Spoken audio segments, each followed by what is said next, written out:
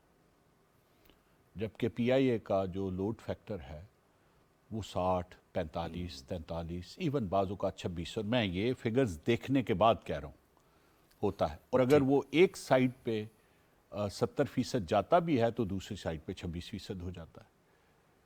تو there is something fundamentally wrong with the way the airline. تو sir یہ آپ نے بتایا کمنگ بیک ٹو دیٹ 2400 تو انجینئرنگ ڈپارٹمنٹ انجینئرنگ ہے. اسی اور یہ ٹوٹل 10,000 دیکھیں، میں آپ کو ٹوٹل کتنے امپلائیز ہیں؟ ٹوٹل اس وقت 10,900 کے قریب امپلائیز ہیں، اور اس کے علاوہ 3,400 ڈیلی ویجرز ہیں.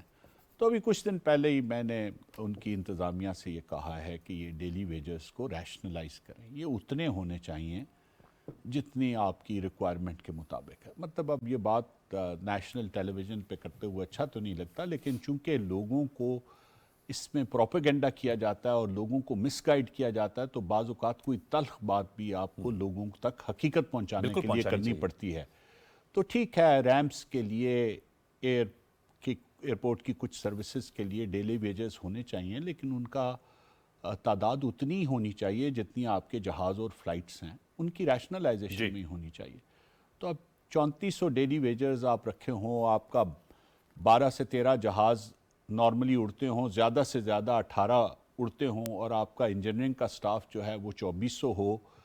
اسی طرح آپ کے جو فلائنگ آورز ہیں یا آپ کی کیبن کرو کی جو ٹائمنگز ہیں، جو ان کا میکسیمم ٹائم ہے جس کے بعد انہیں کچھ فیسلٹیز ہوتی ہیں، وہ دنیا کی ایئر لائنز کے مقابلے میں زیادہ جنرس ہو. تو ٹھیک ہے، میں ساتھ ساتھ یہ بھی بتاتا جاؤں کہ ایئر لائنز میں پی آئی اے کی جو تنخواہوں کا سٹرکچر ہے وہ دوسری ایئر لائنز کے مقابلے میں بالکل اچھا نہیں ہے. اچھا، ہم کم تنخواہیں دیتے ہیں، لیکن اصل میں بات تنخواہوں سے طے نہیں ہوتی. اصل میں بات یہ ہے کہ اس ادارے کو آپ کس طریقے سے چلا رہے ہیں، اور وہ جو طریقہ ہے وہ بدقسمتی سے ہمارا فواز صاحب، یہ جو لاسٹ ٹینیور میں وہ جو پائلٹس کے لائسنس کے حوالے سے جو بات ہوئی تھی، اس سے بھی بہت بڑا نقصان پہنچا ہے کہ یورپ کے ہمارے بہت سے روٹس ختم ہو گئے جو ہمارا سورس آف انکم تھا. جی ابھی تک نہیں، اور ہماری پوری کوشش ہے. یہ ایویشن کا بنیادی طور پہ کام ہے، اور انہوں نے مجھے یقین دلایا ہے کہ دسمبر میں اور جنوری میں میں نے بھی خود برٹش ہائی کمشنر سے بھی اس سلسلے میں بات کی ہے کہ جی جو یورپین ریگولیٹرز ہیں وہ آئیں گے. صرف اس سے آپ اندازہ لگا لیں، اور یہ پی آئی اے کے فگرز ہیں، کہ ایک جو لندن کی فلائٹ ہے، کیونکہ وہ ڈائریکٹ 8.5 گھنٹے میں مسافر وہاں پہ پہنچ جاتے ہیں، تو وہ تقریباً 45 کروڑ روپے صرف ایک ماہ کے دوران کماتی ہے. 45 کروڑ، اور کب سے یہ پی آئی اے کے نمبر سے، ٹھیک ہے جی. تو 45 کروڑ کو اگر آپ سمجھیں تو 5 ارب روپیہ تقریباً سالانہ صرف ایک لنڈن کی فلائٹ جو ہے وہ کماتی ہے. انہوں نے مجھے بڑے یقین سے یہ کہا، سی ای او پی آئی اے نے، اور بہت ہی سلجھے ہوئے آدمی ہیں. میں بالکل ایکسپیکٹ نہیں کرتا کہ یہ نمبر ذرا برابر بھی غلط ہوں گے. 80 کروڑ روپیہ انہوں نے کہا جی کہ اس کے اخراجات آتے ہیں، اور 1 ارب 25 کروڑ روپے کی آمدنی ہے. تو اب آپ یہاں سے اندازہ لگا لیں کہ ہمیں اس کا کتنا نقصان پہنچ رہا ہے. تو نقصان تو اس سے بہت پہنچا، لیکن کوشش پوری ہے کہ جی اس میں دوبارہ سے وہ پرمیشنز مل جائیں. اس میں بہت سی چیزیں کاؤنٹ ہوں گی. ہماری جو فلیٹ ایج ہے وہ ایک بہت بڑا نیگیٹو ہے. 17.5 سال سے زیادہ ہمارے جہازوں کی ایوریج عمر ہے، اور یورپ میں اس طرح کے چیزوں کو بہت کنسیڈر کیا جاتا ہے. اسی طرح ہم نے خود اپنی جو ایبلٹیز آف پائلٹس ہیں ان کے بارے میں بہت بڑے سوالات کھڑے کر دیے. حالانکہ پاکستان کے پائلٹس کی جو میں سمجھتا ہوں بہت بڑی اکثریت ہے، کوئی شاید ایک آدھ کسی وجہ سے کوئی اگر ریکروٹ ہو گیا ہو تو میں نہیں کہہ سکتا، لیکن بہت بڑی اکثریت ان کی صلاحیتوں کو ہر جگہ مانا جاتا ہے، اور یہ مانا جاتا ہے کہ وہ بہت اچھے پائلٹ ہیں. خود پاکستان میں بعض لینڈنگز بہت ہی ٹیکنیکلی ڈیفیکلٹ لینڈنگز ہیں، لیکن ہمارا اوور آل ریکارڈ ان لینڈنگز کا بہت اچھا ہے. ناردرن ایریاز کی کچھ جی بہت لینڈنگ جو ہیں بہت ٹیکنیکلی اس پہ کوئی شک نہیں ہے. تو فواز صاحب، ہم اس سے پہلے کہ آگے بڑھیں، اب یہ ہے کہ وہ امپلائیز بھی ہیں، ظاہر بات ہے، اور آپ لوگ حکومت کی پوری کوشش ہے کہ اس معاملے کو مکمل کر پائے. سر ایک سوال یہ بھی اٹھتا ہے کہ آپ نگران گورنمنٹ ہے، ظاہر بات ہے نگران گورنمنٹ الیکٹڈ نہیں ہوتی، elected people are answerable to the people of Pakistan. آپ سمجھتے ہیں یہ ٹھیک ہے آپ لوگوں کا اقدام کہ آپ as a care taker government ایسے فیصلے کر رہے ہیں جو الیکٹڈ گورنمنٹ نہیں کر پائیں، کیونکہ ان کو پولیٹیکل بیک لیش تھا؟ آپ نے خود کہا 2 ڈیڈ باڈیز آئیں، تو وہ 2015 کا پورا پلان بنا ہوا تھا لیکن وہ سٹالڈ ہو گیا. تو یہ ٹھیک ہے کہ caretaker government are making decision جس میں بہت سے پولیٹیکل ایشوز بھی آئیں گے؟ میں تو پہلی آپ کی اس بات سے اختلاف نہیں کرتا کہ صرف وہ جواب دیں، ہم جواب دیں نہیں ہیں لوگوں کو. میں سمجھتا ہوں کہ وہ صرف اپنی کانسٹیچوئنسی کو، اپنے سپورٹرز کو اور اپنے ووٹرز کو جواب دیں. ہم پاکستان کے 24 کروڑ عوام کو جواب دیں، کیونکہ میری کوئی کانسٹیچوئنسی نہیں ہے. میں کسی حلقے کو میں نے جواب نہیں دینا. میرا کسی آرگنائزیشن سے، کسی پائلٹس کی آرگنائزیشن سے یا کسی ایئر کرو کی آرگنائزیشن سے مجھے کسی پارٹی کے لیے ووٹ نہیں چاہیے. تو میرا تو پورے ملک کے 24 کروڑ عوام کو میں جواب دوں کہ میری موجودگی میں جتنا بھی عمل ہو وہ صرف پاکستان کے مفاد میں ہو، نمبر 1، اور نمبر 2 وہ مکمل طور پہ شفاف ہو، ٹرانسپیرنٹ ہو. یہ بہت اہم نکتہ ہے. یہ دونوں چیزوں کا میں سیاسی حکومتوں سے زیادہ جواب دہ ہوں. سیاسی حکومتوں کے پاس تو بہت سے نہیں، آپ کس فورم پہ جواب دیں؟ وہ تو پارلیمنٹ پہ جواب دہ ہوتے ہیں. دیکھیں میں اس سوال پوچھ رہا کہ وہ تو فورمز ہوتے ہیں نا. جی یہ تو آپ تک رسائی، ایکسیس، آپ کیسے جواب دہ ہوں گے؟ ایسی بالکل بات نہیں. آج بھی سینٹ ان سیشن ہے اور سینٹ مجھے کسی وقت بھی طلب کر سکتی ہے. پہلی بات یہ. دوسری بات یہ کہ پبلک سیکٹر کی جتنی بھی ڈیسیشن میکنگ ہوتی ہے it is always subject to questions. وہ میرے سے جانے کے بعد بھی، اور میں ان لوگوں میں سے ہوں جنہوں نے اس سے پہلے بھی اس ملک کو چھوڑ کے کہیں جانے کا نہیں سوچا، اور جو یہاں سے جانے کے بعد بھی کہیں جانے کا نہیں سوچیں گے. میں نے واقعتاً یہیں پہ رہنا ہے. اوکے سر، اب وی موو فارورڈ. آپ کا نکتہ سر سامنے آ گیا. سر یہ پی ٹی سی ایل کی جو نجکاری ہوئی اور دیگر اداروں کی، before you go for break, آپ سمجھتے ہیں وہ اچھا تجربہ رہا ہے جو ہم ان اداروں کو بھی آپ پرائیویٹائز کرنے چاہ رہے ہیں؟ جی میں دیکھیے پہلے بینکوں کی نجکاری کو لے لیں. بینکوں کی نجکاری میں آج آپ کوئی بھی ڈیٹا کسی بھی حوالے سے دیکھ لیں تو آپ حیران ہو جائیں گے کہ اس کا پاکستان کو کتنا فائدہ ہوا. اچھا، یہ جو 4 میجر بینکس ہیں، الائٹ بینک، مسلم کمرشل بینک، حبیب بینک اور چوتھے یو بی ایل، یہ جو 4 بینک ہم نے پبلک سیکٹر کے 1990 کی دہائی میں جو پرائیویٹائز ہوئے، 2000 میں پھر ہوئے، ان میں سالوں سال سے اربوں روپے کا، سینکڑوں ارب کا اسٹیٹ کو نقصان ہوتا تھا جب یہ ان کو پرائیویٹائز کرنے کا فیصلہ ہوا. اور 2 طرح سے نقصان ہوتے تھے. ایک تو ان کا خسارہ ہوتا تھا، دوسرے رائٹ آفس ہوتے تھے، اور وہ رائٹ آفس بھی اربوں کے ہوتے تھے. اور وہ رائٹ آف میں بڑی تسلی سے یہ کہتا ہوں کہ وہ کبھی کسی غریب آدمی کے لیے نہیں ہوتے تھے. وہ کچھ مراعات یافتہ طبقوں کے لیے ہوتے تھے، انڈسٹریلسٹ کے ہوتے تھے، سیاستدانوں کے ہوتے تھے، بیوروکریٹس کی فیملیز کے ہوتے تھے. کبھی کسی عام آدمی کا رائٹ آف نہیں ہوا. اس کے باوجود یہ اربوں روپے کا خسارہ بھی اس کے باوجود کرتے تھے. لیکن جب سے یہ پرائیویٹ سیکٹر میں گئے ہیں، یہ اربوں روپے کا منافع بھی کماتے ہیں اور اربوں روپیہ اسٹیٹ آف پاکستان کو ٹیکس کی صورت میں بھی ادا کرتے ہیں. تو یہ تو پہلی اچھا نہیں، یہ خالی یہ نہیں، یہ جو لوگوں کو بہت ڈرایا جاتا ہے کہ جی اگر یہ آپ پرائیویٹائز ہو جائیں گے تو ملازمتیں ختم ہو جائیں گی. آج ان سب اداروں میں، ایک اداروں میں ملازمتیں پہلے سے زیادہ نہیں، کئی گنا زیادہ ہیں. اگر ایم سی بی میں اس وقت 3000 آدمی ملازم تھے تو آج 33000 آدمی ملازم. میں ایگزیکٹ نمبر نہیں ہے لیکن میں آپ کو بتا رہا ہوں ایکسپینڈ ہوا. پی ٹی سی ایل کو لے لیجئے. مجھے اچھی طرح یاد ہے، اور مجھے بار بار میں آپ کو بتاتا ہوں، مجھے بار بار یہ دہرانا پڑتا ہے کہ میں جب اسکول اور کالج میں تھا تو فون کا ایک کنیکشن لینے کے لیے 2 ایم این ایس کا اور ایک وفاقی وزیر کا دستخط اور مہر ضروری ہوتی. وہ 50-50 میں بھی آتا تھا کہ بیٹے نے دیے اور وہ ٹھیک ہے جی، آپ کو یاد ہے. تو آج یہ آپ ٹیلی کام سیکٹر کو دیکھیں اور یہ دیکھیں کہ پاکستان اپنے ریجن میں ٹیلی ڈینسٹی کے حساب سے سب سے آگے ہے. ٹھیک ہے، اور جس طرح آج ٹیلی فون کی سروسز ہیں، جس طرح اویلیبل ہیں، اور لوگوں کی ادر دین کمیونیکیشن، ان کی ایجوکیشن میں جس طرح سے وہ ان کو ہیلپ کریں. تو ٹیلی کام سیکٹر میں اب اس کی بات یہ بار بار ہوتی ہے کہ جی اس کو پروسیس ابھی بھی کچھ واجبات باقی ہیں. اچھا بات یہ ہے کہ چیز وہ کہنی چاہیے جو درست ہو. یہ بہت آسان ہے کہ میں یہ کہہ دوں کہ جی $800 ملین ہمارے نہیں دے رہے, انہوں نے لے لیے ہیں, ایسی بات نہیں ہے. بات یہ ہے کہ ہم نے اس وقت پی ٹی سی ایل میں جو فہرست ساتھ منسلک کی پراپرٹیز کی, جن پراپرٹیز کا یہ کہا گیا کہ یہ پی ٹی سی ایل کی اونڈ ہیں, ان میں سے کئی پراپرٹیز کئی سال تک ہم ٹرانسفر نہیں کر سکے. اچھا. تقریباً 3,000 سے زیادہ پراپرٹیز تھیں جن کے بارے میں جن کی ٹرانسفر میں پرابلمز ہوئے. پھر 2013 سے 18 کی گورنمنٹ میں اس وقت کے فائننس منسٹر نے اس پہ بہت کام کیا, اور بہت ساری پھر کچھ 300 پراپرٹیز اس وقت باقی رہ گئیں.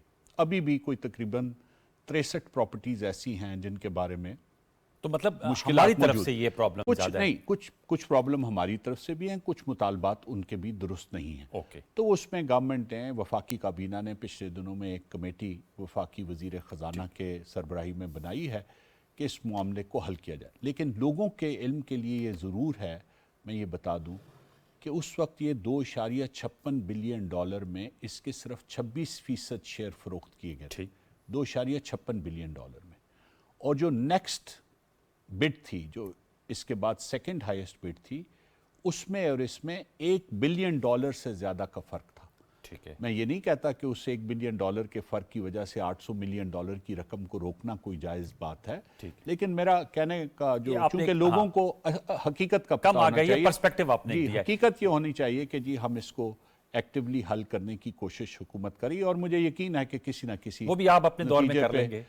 فائننس منسٹر کا ہے, میں ان کے بہاف پہ کوئی کمٹمنٹ نہیں کر And you are سکتا, part of that committee. میں اس کمیٹی کا حصہ ہوں. لیکن میں یہ سمجھتا ہوں کہ اس کو ہمارے جس طرح کے تعلق ہیں اور جس طرح کا دونوں کا آپس میں, دونوں ریاستوں کا آپس میں, تو یہ حل ہو جانا چاہیے. اس کو حل ہو جانا. اوکے ویور, ایک چھوٹا سا دوبارہ اپنے پروگرام میں شامل کریں گے, اور بریک پہ آنے کے بعد فواد صاحب سے سوال اٹھائیں گے کہ اسٹیل مل آف پاکستان کے حوالے سے ہم نے بہت شوز کیے, اس کی نچکاری بھی, وہ بھی ایک عرصے سے جو ہے وہ التوا کا شکار ہے, اور فواد صاحب نے ایز اے وزیر اس کو کیبنٹ کی میٹنگ سے جو لسٹ آف پرائیویٹائزیشن میں اس کا ادارے کا نام نکلوا دیا ہے. یہ کیوں کیا؟ کیونکہ 2015 سے غالباً اسٹیل مل بھی جو ہے وہ غیر فعال ہے, اور 2023 میں ہم بیٹھے ہیں. یہ جانیں گے ایک چھوٹے سے وقفے کے بعد. وقفہ شامل کر لیں.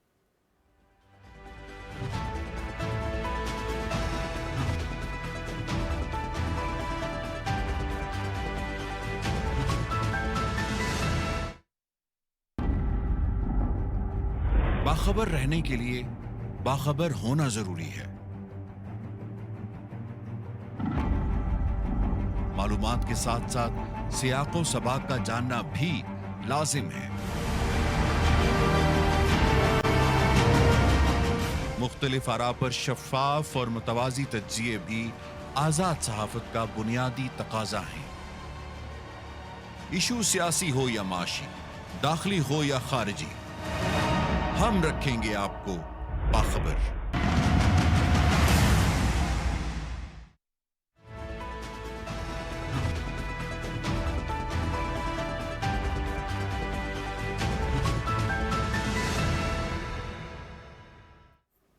ایک دفعہ پھر خوش آمدید. فواد صاحب, steel mill of Pakistan, white elephant, Urdu میں کہیں گے سفید ہاتھی, آپ نے کہا کہ ان کی پرائیویٹائزیشن نہیں کرنی. 2015 سے میرے خیال میں غیر فعال ہے, 2023 میں ہم بیٹھے ہیں.